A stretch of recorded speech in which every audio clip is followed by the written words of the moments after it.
Halina't makiisa sa hapag ng Panginoon, ang hapag ng katotohanan at ng ating kaligtasan dito sa Healing Mass sa Veritas. Magandang tanghali po sa inyo lahat, mga kapanalig. Ipinagdarasal ng Radio Veritas ang lahat ng intensyon para sa araw na ito, mga pasasalamat, kaarawan, personal na panalangin, mga kagalingan, at kapayapaan ng mga kaluluwa. At sa mga intensyon po na lahat nakasampi ng Veritas Kapanalig Community. Ngayon po ay Huwebes na ika-4 na linggo ng Pasko ng Pagkabuhay at kapistahan ni San Marcos, manunulat ng mabuting balita. Ang ating pagdiriwang ipangunahan po ng Reverend Father Arlo Yap, SVD, at ang ating mga lektor na sina Sister Tess Gallardo, Sister Franz Cruz, at Sister Maya Tromulo. Pagsitayo pong lahat. Bayan umawit ng papuri, sapagkat ngayon ika'y pinili, isang bayan, isang lipi, isang Diyos, isang hari. Bayan umawit ng papuri, bayan umawit ng papuri. Sa ngalan ng Matang Anak at ng Espiritu Santo. Amen. Ang pagpapala ng ating Panginoon Kristo, ang pag-ibig ng Diyos, at ang liwanag ng Espiritu Santo ay sumanyon lahat. At sumaya. Meron tayong bisita ngayon taga-Kalumpit. Sino yung taga-Kalumpit? Ayan na si ate po. From Kalumpit para dumayo, para magmisa rito sa Radio Veritas. Ngayon po ay kapistahan po ni San Marcos, isang ebanghelista, manunulat ng mabuting balita.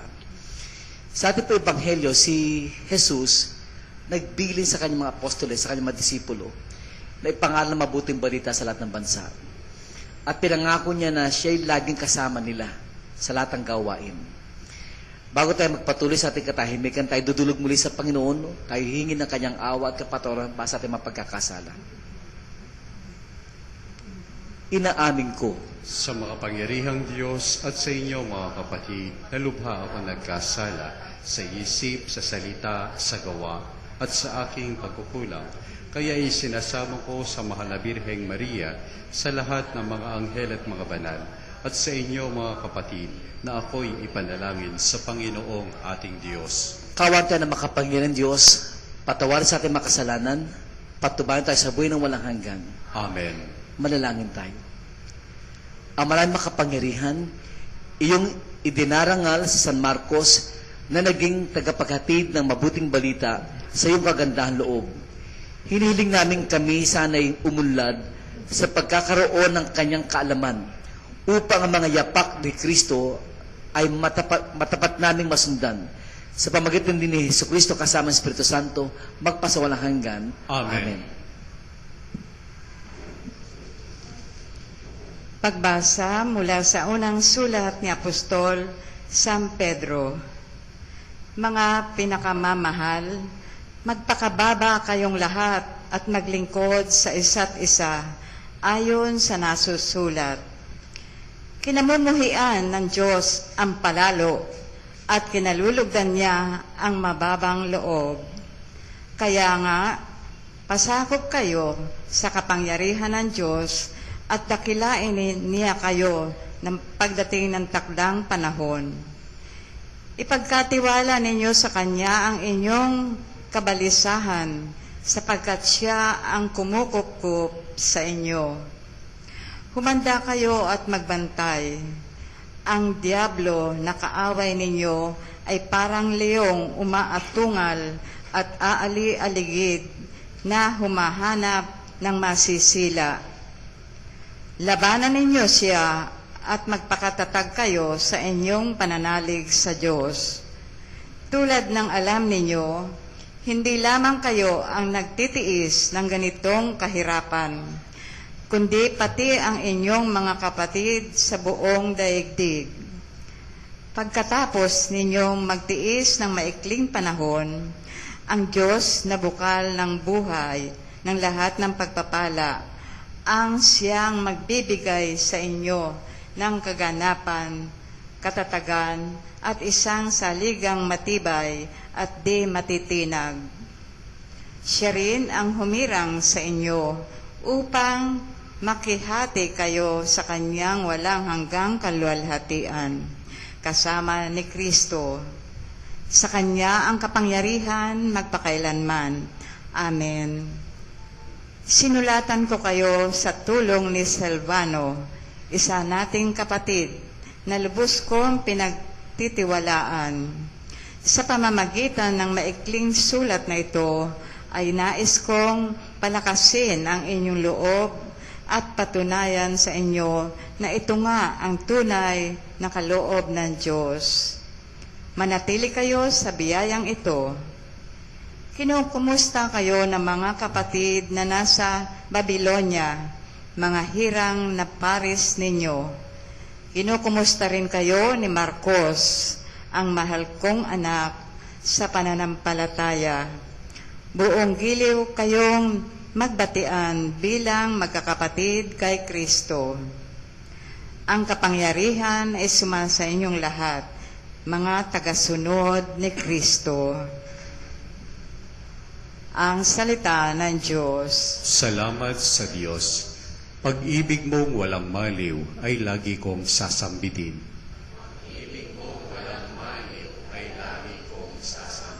Pag-ibig mo, poon, na di nagmamaliw, ang sa tuwit-tuwin ay aking aawitin. Ang katapatan mo'y laging sasambitin. Yaong pag-ibig mo'y walang katapusan, sintatag ng langit, ang iyong katapatan. Pag-ibig mong walang maliw ay lagi kong sasambitin. Umawit silang nilikha sa langit, ang iyong ginawa'y siyang dinadalit, ang katapatan mo poon ay inaawit. Sinong kaparis mo doon sa itaas? Walang ibang Diyos na iyong katulad. Pag-ibig mong walang maliw ay lagi kong sasambitin. Mapalad ang taong sa iyo'y sumasamba. Sa pagsamba nila't inaawitan ka, at sa pag-ibig mo'y nabubuhay sila. Sa buong maghapon, ika'y pinupuri, ang katarungan mo'y siyang sinasabi. Pag-ibig mong walang maliw ay lagi kong sasambitin. Magsitay na pong lahat. Hallelujah, Hallelujah, Hallelujah, Hallelujah, Hallelujah.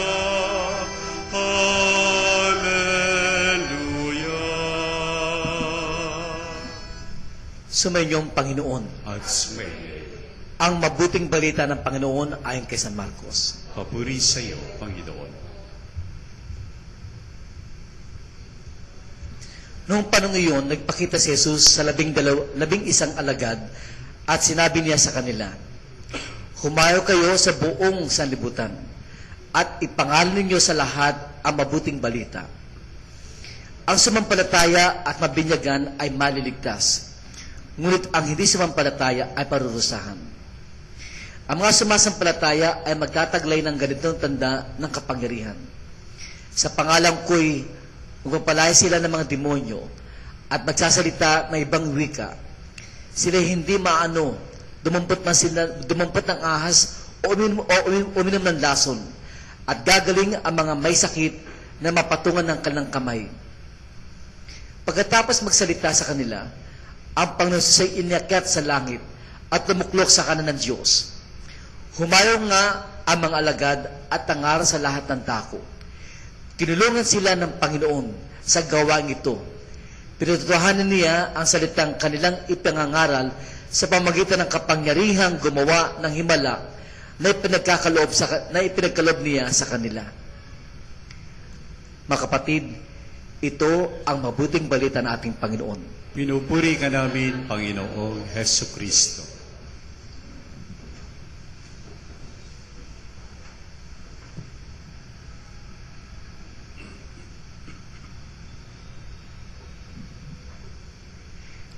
Ang ating salmo responsorial sa araw na ito ay pag-ibig. Isa pang ulit. Pag-ibig mo yung walang maliw ay lagi kong sasambitin. Sa English translation, sa araw na ito, ang pagkakasabi, forever I will sing the goodness of the Lord. Forever I will sing the goodness of the Lord.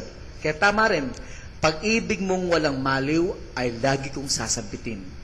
Forever I will sing the goodness of the Lord. Pag hinirang ka ng Panginoon, pinili ka niya at sumunod ka sa kanyang kalooban dahil sa iyong pananalig sa kanya, ibibigay sa iyong kapangyarihang pangako niya. Ibibigay niya sa iyo ang kapangyarihang pangako niya. Ano yung kapangyarihang pangako niya? Ito yung sinabi sa ating ebanghelyo, yung kapangyarihang ipinangako niya. Ang mga sumasampalataya ay magtataglay ng ganitong tanda ng kapangyarihan. Sa pangalang ko'y magpapalay sila ng mga demonyo at nagsasalita ng ibang-ibang wika.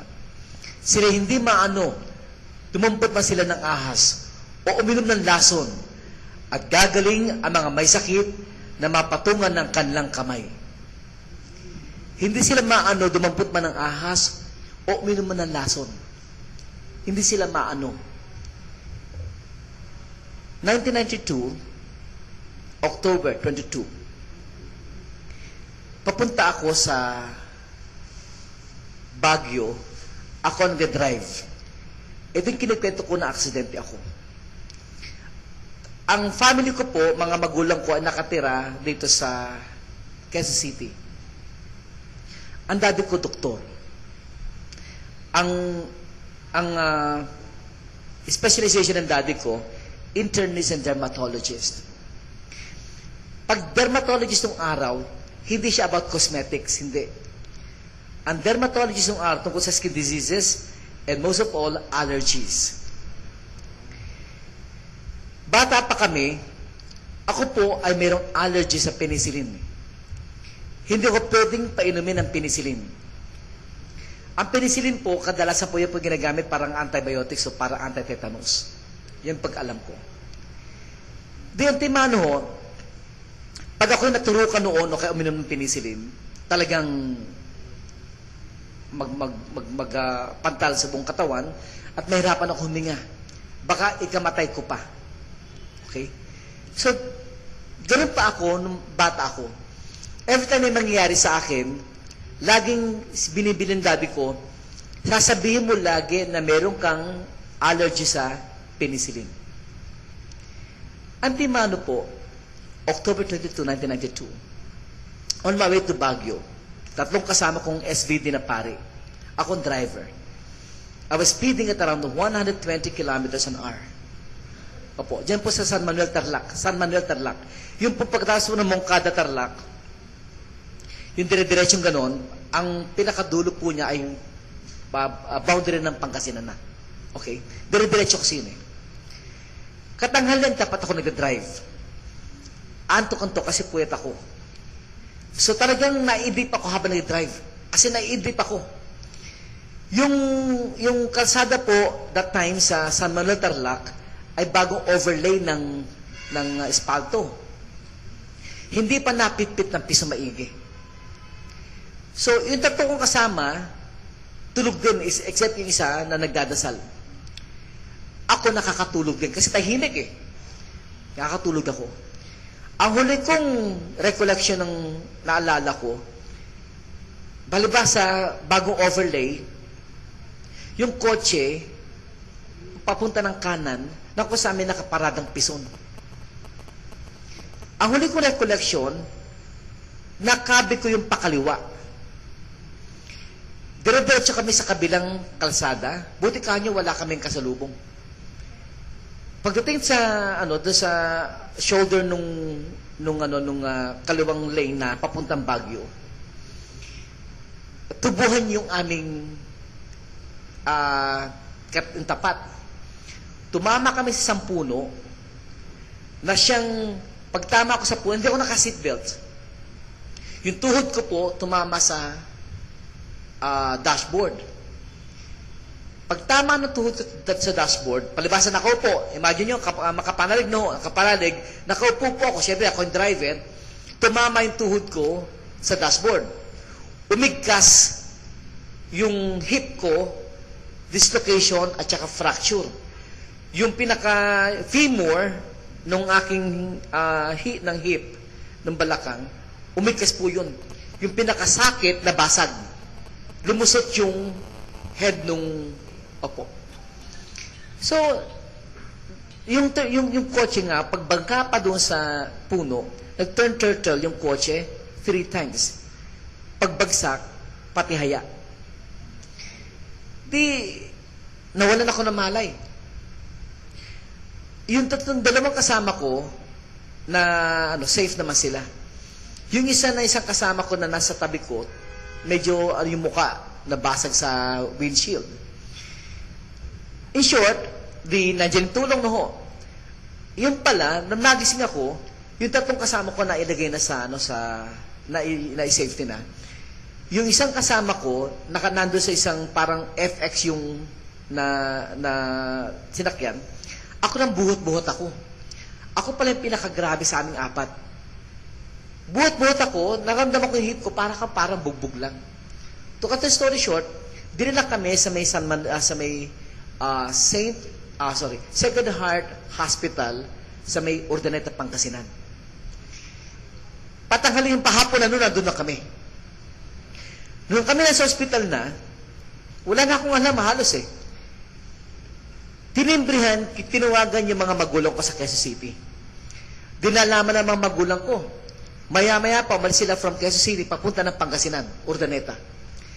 Ang mami ko walang ginawa kundi magdasal. Ang daddy ko, pagdadasal niya, sana masabi ng anak ko sa doktor niya na huwag siyang lagyan ng antitetanus. Di, kakabakaban daddy ko. Ako naman, wala kang malay-malay. Pagdating ng daddy ko sa Urdaneta, Pangasinan, sa Sacred Heart Hospital, medyo paggabi na mag-alas 6 na. Hinanap agad ang daddy ko yung doktor na gumamot sa akin. Ang unang tanong niya, unang nagpakilala, ako ang tatay ni Father Arlo. Dr. Who ako, sabi niya. Binigyan niyo ba ng antitetanus ang anak ko? Tumango yung doktor, umuo. Kinabahan yung daddy ko. Asan yung anak ko, sabi. Nandun sa taas.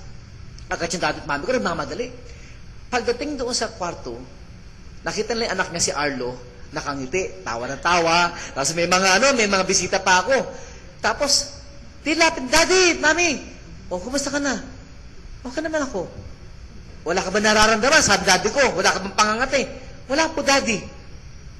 Sinabi mo ba sa doktor na huwag kang bigyan ng antitetanus? Di, wala akong malay eh. Alam mo, binigyan ka ng antitetanus, bawal sa yan.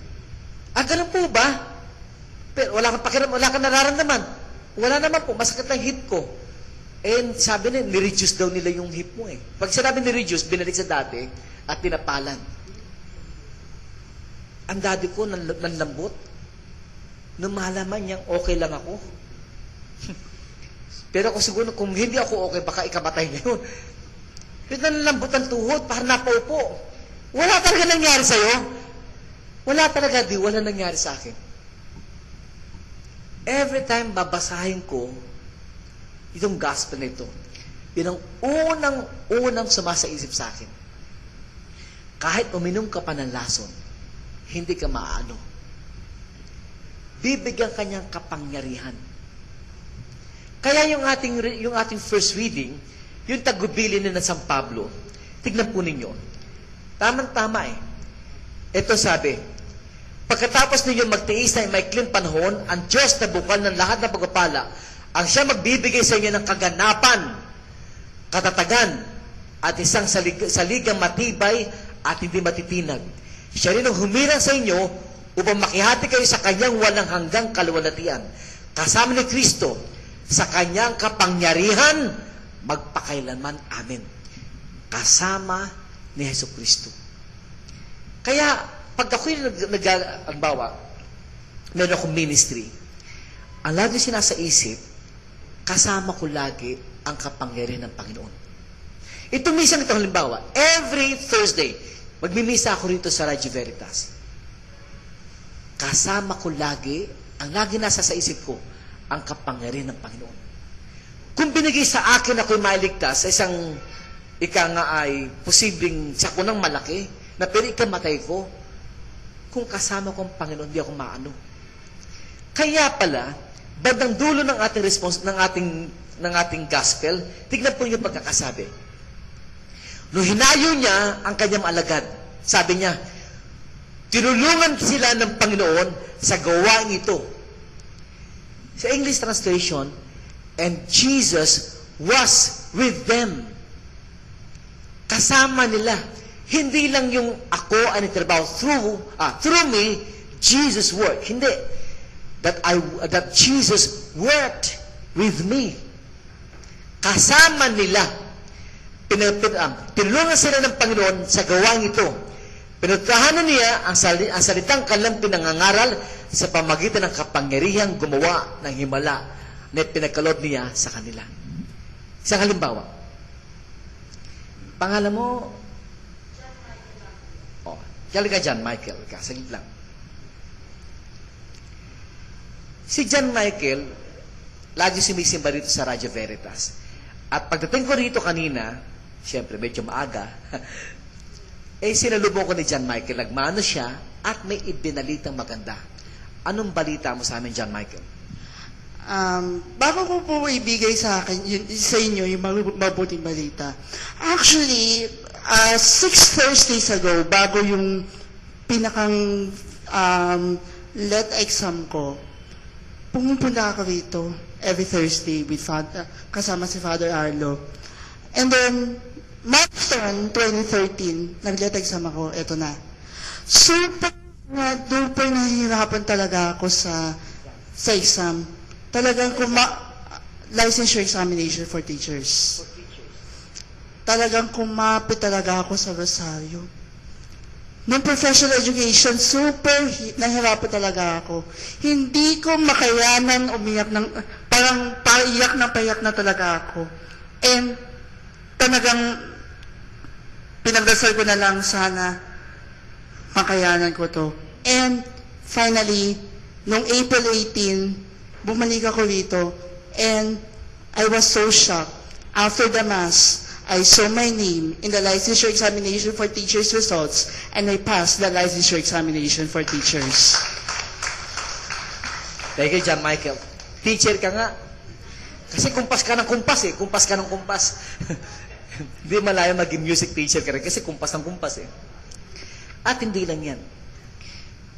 This coming May 14 to 17, ay mayroong gaganaping kursilyo class number 34 sa Our Lady of Airways Parish sa pangungunat o inorganisa ng Samahan ng Maliit na Pastol. Okay? Pinili kayo mga Samahan ng Maliit na Pastol na may kasamang kapangyarihan ng Panginoon. Na naniniwala tayo napapasinanayan ng Panginoon yung paklase ng kursilyo number 34. At siya magbabasbas. In other words, kung gagawin mo lagi ang isang bagay na may panampalataya sa ngalan ni Jesus, ibibigay niyo yung kapangyarihan. Honestly, ngayon ko na naintindihan, pag sinabi, ibibigay ko ang kapangyarihan ko sa inyo, totoo talaga. Na yung pananalig natin sa Diyos, may kaakibat na kapangyarihan kung susunod ka sa kanyang kalooban. Na pwede kang magpalayas ng demonyo, kaya huwag ka matatakot. Huwag ka matatakot sa biyanan mo.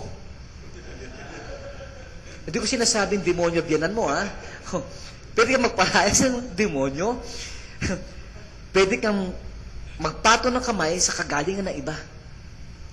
Naniniwala na ko, kayo mga magulang, kung binigyan ka ng anak, ipinagkatiwala sa yung anak mo, sa iyo. Meron kang ang king gift or regalo handog ng Diyos para i-heal mo ang sarili mong anak. Mapabata man o matanda yung anak mo, basta magulang ka, meron kang angking biyaya na pagalingin ang anak mo. Bakit? Kung binigyan ka ng Panginoon ng isang anak o mga anak, meron siyang kaakibat na biyaya para mapagaling mo ang sarili mong anak. Kung gagamitin mo ang kapangyarihan ng Panginoon. Kaya nga, malaking bagay yung pagkakasabi, and Jesus worked with them. Sa klase, Cursilio number 34, and the Lord will work with you. Kasama niyo lagi ang Panginoon. Kaya nga, kamukha ni John Michael, kamukha na nangyari sa akin, at kamukha na mangyayari sa samahan ng maliit na pastol, we will always sing the goodness of the Lord. Forever, I will sing the goodness of the Lord. Sa Tagalog nga, pag-ibig mong walang maliw ay aking sasampitin. Bakit? Kapag ginawa ng Diyos ang pangako niya, tandaan mo, mararamdaman mo palagi, laging mararamdaman ang kanyang pag-ibig at ang kanyang kabutihan. At ang pangako niya sa atin ay tapat. Walang maliw, hindi mawawala. Ang Diyos, ang kanyang kabutihan, ibibigay niya kasama ng kanyang kapangyarihan magpasawalang hanggan. Magsitayin na po na. Ipinahayag ni San Marcos ang mabuting balita ng tunay na Mesiyas, si Jesus na Kristo. Hilingin natin sa Ama na dinggin ang ating mga kahilingan para sa isang mundong nangangailangan ng pag-asang hatid ng Ebanghelyo.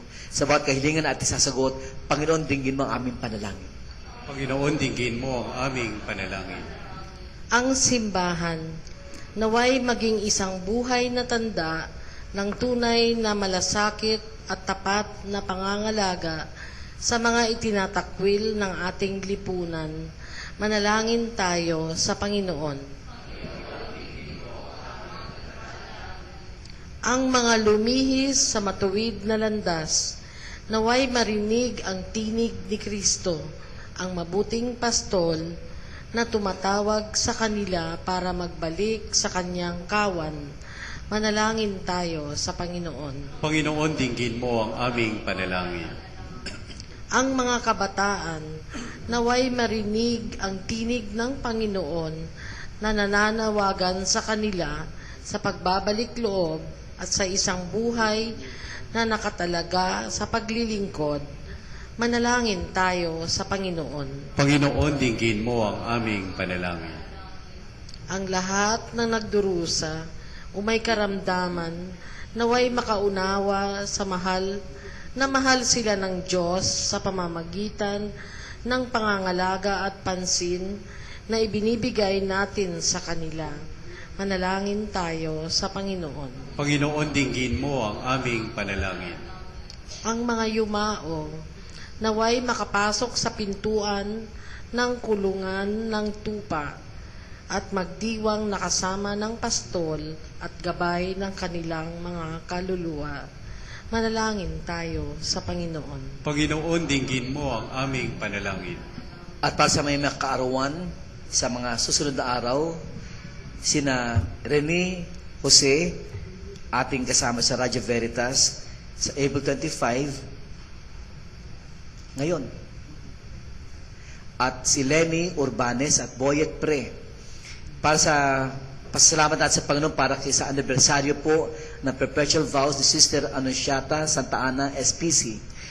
At para sa success ng Cursilio Class number 34 sa May 14 to 17 sa Our Lady of Airways sa panguna po ng Samahan ng Maliit na Pastol, para sa makapanalig natin ang kanilang mga intensyon, lalo tigit kay mga nakatutok sa Radyo Veritas, 10 naman natin sa himpilang ngayon, kasama ng family sa Peter Cruz, Pre, Calas, Uy, Parto, Tividad, Oro, Mendoza, Antiquin, Pagdanganan, Winnie, Early, Nonet, Lindsay Huco, Tony, Heidi, Chit, Esther Mines, Sonia, Wilma, Tess, Terry, Franz, Mayet, Homer, Marivic, and MJ, Melvin and Agnes, Peaches and Long, Dr. Jesus Yap, Dr. Paul Malabanan, Goring Perez, Dolly Alano, Ed Lo, Tom De La Peña, Dante Javier, Tams, Christy, Cheska Reyes, Chato and Toto, Solis, Audrey Solis, Cynthia Gallardo, Nars, Father Troy, OFM, Nene Suaco, Friends, Ted de Guzman, at Romel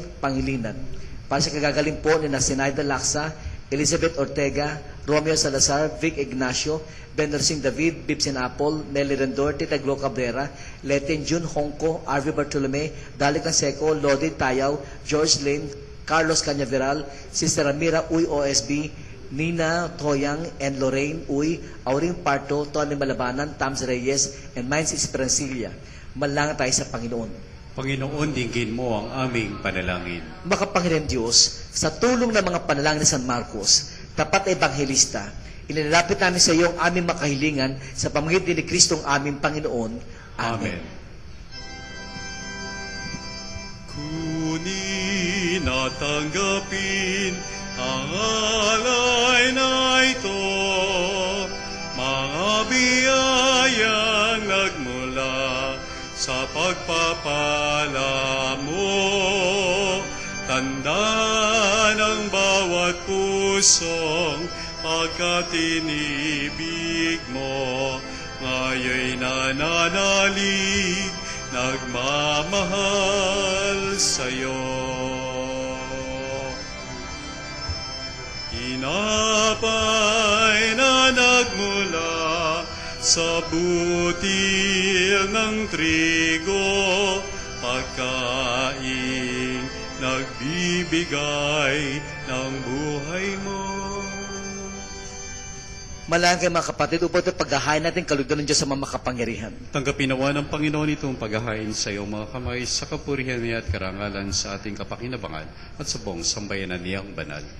Ama namin lumikha, ngayong aming ipinagkakapuri na si San Marcos ay ayong dinakila, tanggapin mo ang aming pagpupuri at mga alay na inihahain upang pagpapalaganap ng mabuting balita ay maganap ng iyong sambayanan ng buong tiyaga sa pamamagitan ni Jesucristo kasama ng Espiritu Santo magpasawalang hanggan. Amen. Sumainyo ang Panginoon. At sumayin niya rin. Itaas sa Diyos ang inyong puso at diwa. Itinas na namin sa Panginoon. Pasalamatan natin ang Panginoong ating Diyos. Marapat na siya ay pasalamatan. Ama namin makapangyarihan, tunay nga marapat ay aming pasalamatan. Ikaw ang pastol na laging pumapatnubay sa mga kabilang na sa nililingap mong kawan.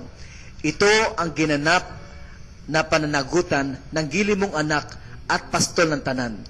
Ang mga apostol ay kanyang mga katuwang sa pagiging pastol na patubay ng sambayanan. Kaya kaysa mga nagsisiawit na papuri sa iyo nang walang humpay sa kalangitan, kami nagbubunyos iyong kadakilaan. Santo, Santo, Santong Panginoong Diyos na makapangyarihan, napupuno ang langit at lupa ng kaluwalhatian mo, Hosana sa kaitaasan. Pinagpala ang naparirito sa ngalan ng Panginoon, Hosana sa kaitaasan. Ama naming banal, ikaw ang bukal ng tanang kabanalan. Kahit sa pamagitan ng iyong Espiritu, gayong banal na makaloob na ito, upang para sa amin maging katawan dugo na aming Panginoong Hesukristo. Bago niya pinagtiis ang kusalo na maging handog, hinawakan niya ang tinapay. Pinasalamatan kaniya. Pinaghati-hati na iyon. Inabot sa kanyang malagad at sinabi, tanggapin niyo lahat ito at kanin. Ito ang aking katawan na ihahandog para sa inyo.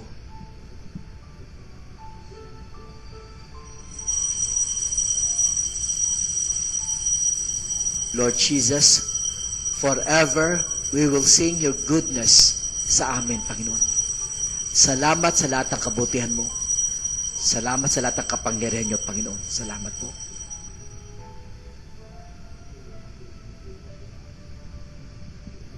Ngayon din naman nung matapos ang hapunan, hinawakan niyang kalis, muli kanyang pinasalamatan. Inabot niyang kalis sa kanyang malagad at sinabi, tanggapin niyo lahat ito at inumin. Ito ang kalis ng aking dugo ng bago't walang hanggang tipan. Ang aking dugo na ibubuhos para sa inyo at para sa lahat sa kapagpatawad ng makasalanan. Gawin niyo ito bilang pag-aalaala sa akin. Panginoon, pag-ibig mong walang maliw ay lagi naming sasambitin. Salamat, Panginoon. Salamat po.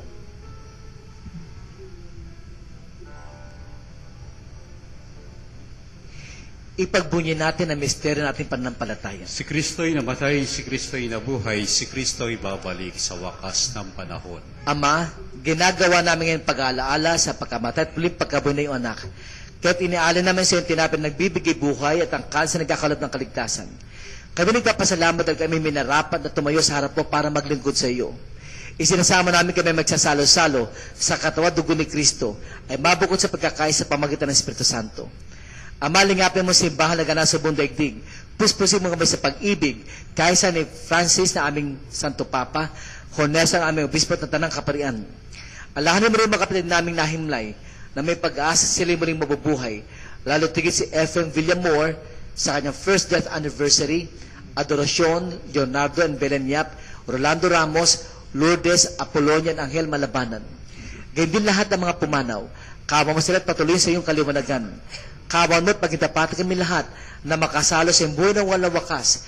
Kaysa na mahal na Biring Maria na ina ng Diyos, kaysa na mapusat lahat ng mga banal na namoy dito sa digdig ng kalugod-lugod sa iyo, may pagdiwang nawa namin ang pagpulis kararangal mo sa pamagitan ng anak na aming Panginoong Heso Kristo.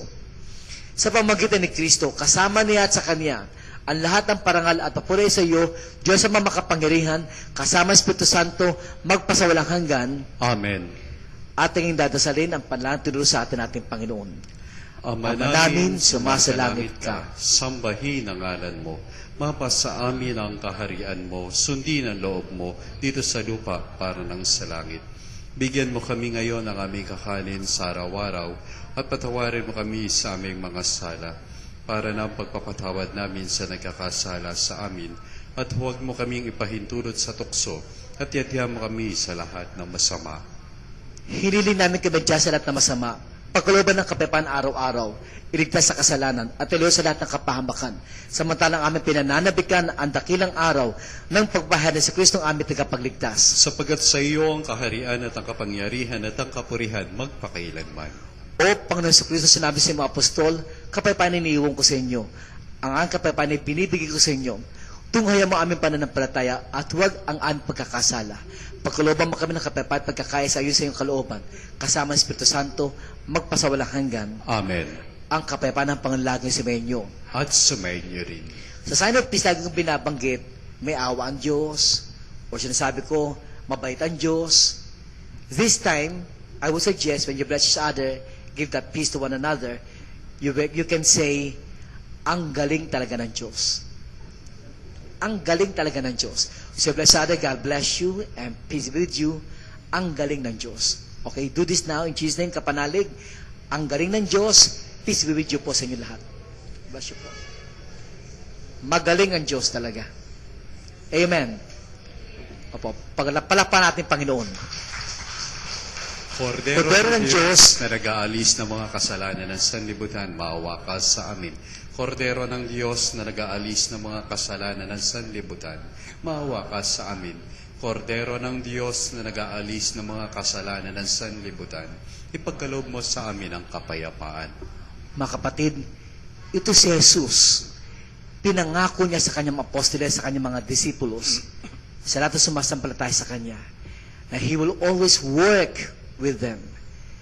This is Jesus, the Lamb of God, ang Kordero ng Diyos, na nag-aalis ng kasalanan sa libutan. Mapapalad ang tinatawag sa piging ng Kordero. Panginoon, hindi ako karapat-dapat na magpatuloy sa iyo, ngunit sa isang salita mo lamang ay gagaling na ako.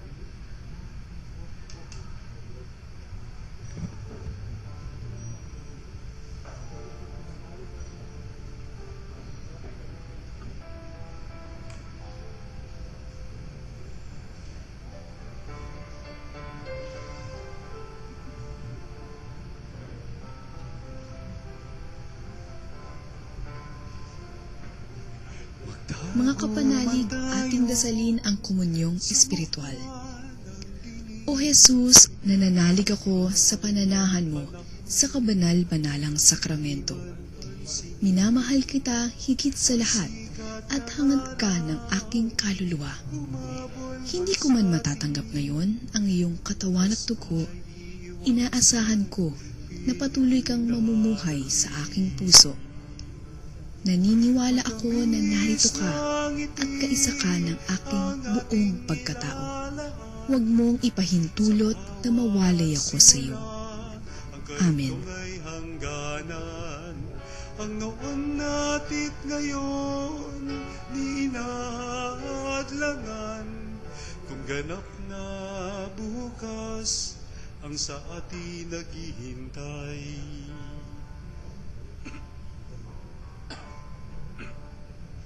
Ang aba nating buhay na sa atin ay alay, di natin likha, kaya't di madadaluman.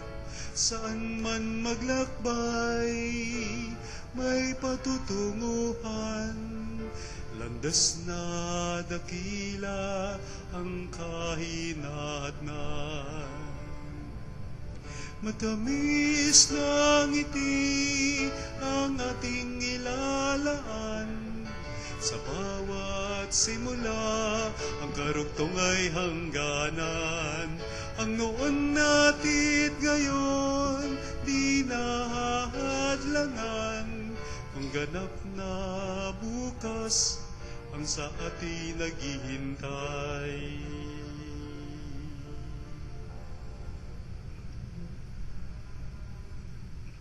Magstayo po para sa panalangin sa Birhen ng Katotohanan. O Birhen ng Katotohanan, Ina ni Jesus, ang nagkatuwang taong salita, salamat sa iyong anak. Tinatanggap ko siya bilang aking katotohanan at kaligtasan. Sa pakikinig sa salita ng Diyos, tulungan mo akong maging malaya. Sa oras ng hirap at pagsubok, linawin mo sa akin na nasa krus ang tagumpay. Sa aking paglalakbay, akayin mo ako sa buhay ng paglilingkod at sa buhay na ganap at kasiyasiya. Kupkupin mo ako ng aking mga kapanalig na nakikinig, natututo at nagmamahalan. O Maria, Birhen ng Katotohanan, ipanalangin mo kami. O Jesus, ikaw ang daan, ikaw ang katotohanan, at ikaw ang buhay, iligtas mo kami. Amen. Manalangin tayo. Ama namin mapagmahal, ang pagsalo-salo namin ngayon sa iyong banal na dambana ay magpabanal nawa sa amin, at ang banal na pakikinabang ay magpatatag nawa sa aming pananampalataya. Sa mabuting balitang ipinangaral ni San Marcos, sa pamagitan ni Kristo kasama Espiritu Santo, magpasawalang hanggan. Amen. Ang ganda naman ng kinanta ni Brother Homer. Anong kanta yun? Anong title nun? Ngiti. Ngiti. Alam niyo po, narinig ko na yan before yung song na yan. Pero mas maganda yung pagkakanta ni Brother Homer. Kaya nga, forever I will sing the goodness of the Lord. Kasi kasama sa kabutihan ng Diyos, binigyan ng gininto ang boses si Homer. Salamat, Homer, palapan natin. Now, I give you special blessing. I will bless your hands. Kasi yung kamay natin, tatlo simbolo niyan. Una, ang kamay natin, simbolo ng ating hanap buhay. Pangalawa, ang kamay din at simbolo ng ating kapakipagkapwa-tao as we offer a hand for a handshake. Pangatlo, ang kamay din natin ang simbolo ng pagtanggap ng biyaya sa Diyos. Kaya I will bless in a most special way ang mga members ng samahan ng maliit na pastor na nandito ngayon para sa kanilang gawain ng pagpapalaganap ng mabuting balita sa Cursilio class number 34 sa May 14 to 17. So I'll bless your hands para yung kapangyarihan ng Diyos ay dumaloy sa inyo. Sumainyo ang Panginoon. At sumainyo rin. Panginoon, kasama po ng mga kapanalig namin na nakatutok sa Radyo Veritas, minumungkahi ko rin po kayong mga nakatutok sa radyo ngayon, ilagay ninyo ang kamay ninyo sa ibabaw na inyong radyo. O kung malayo kayo, ituon nyo man lang ninyo yung kamay sa radyo upang mabasbasan din ang kamay ninyo. Panginoon, pangako mo ay kapangyarihang dulot mo sa mga may sumasampalataya. Narito ang mga kamay na iyong mga anak, Panginoon. Isinasamo namin pagyamanin mga kamay na ito sa hanap buhay nila, sa mga pagkapataon nila, at higit sa lahat sa mga biyayang nakalaan na pinangako mo sa kanila. Sa lahat ng problema nila, Panginoon, bigyan mo silang lakas loob upang magampanan ang dapat gawin upang harapin ang problema nila. Sa lahat ng may karamdaman, Panginoon, ilagay nilang kamay nila sa bahagi ng kanilang katawan na may karamdaman, Panginoon. In Jesus' name, alam namin ang kapangyarihan ito sa dakilang pakikisa ni San Marcos ay gagawaran mo ng kagalingan lahat ng may karamdaman. In all this we ask, in the mighty name of Jesus, by the power of the Holy Spirit, one God forever and ever. Sumainyo ang Panginoon. Kasama ng mga kapanalig na nakatuon sa Radyo Veritas, pagpalanawa ka ng mga Panginoon Diyos, Ama, Anak, at ang Espiritu Santo. Amen. Amen. Tapos na po ating pagdiriwang, humayo kayo mapayapa. Salamat sa Diyos. Maraming salamat po kay Father Arlo sa kanyang pangunguna sa pagdiriwang ng banal na misa at sa ating mga lektor na sina Sister Tess, Sister Franz at Sister Mayat. Maraming salamat po. At sa inyo pong lahat na dumalo sa ating misa ngayon, maraming salamat din po. Muli po tayong magsama-sama bukas sa 12:15 hanggang 1:00 ng hapon para sa isa na namang pagdiriwang ng banal na misa. At manatili po kayo makinig dito sa Radio Veritas 846, ang Radio Totoo. Susunod na po ang programang Radyo Kalusugan kasama si Super Lady Dr. Winnie Elfa. Ako naman ang iyong kapanalig, Homer Viray, kasama po si Brother Jaynard at si Ate Susan na bumabati ng magandang hapon. Sumainyo ang katotohanan. Pagpalain ka, kapanalig. Veritas 846. Makinig. Misa sa